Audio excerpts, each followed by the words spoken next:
Dále upozorňujeme cestující, vlak bude opožděn z důvodu ztráty lopatky na uhlí. Děkujeme za pochopení.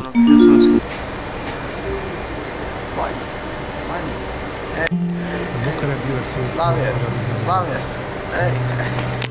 Čtvrtý měsíc vedu se furt. A zas kurva padá. Pendolino stojí kdesi u polomy. Zamrzly mu všechny cederomy.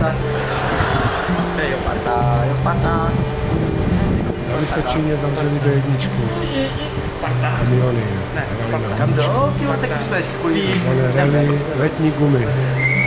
V tom kopcu u Meziříčí spěchali s melounama a teď jsou však víte kde. A v Praze kalamita jak na Sibiři. 3 cm sněhu.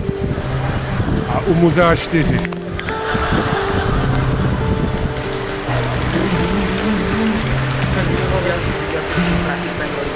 Do toho všeho, jak mám zmrzlý nos a lica, tak ještě zraví jak provokativná lice.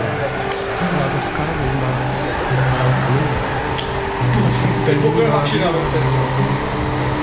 Mladovská zima, děti se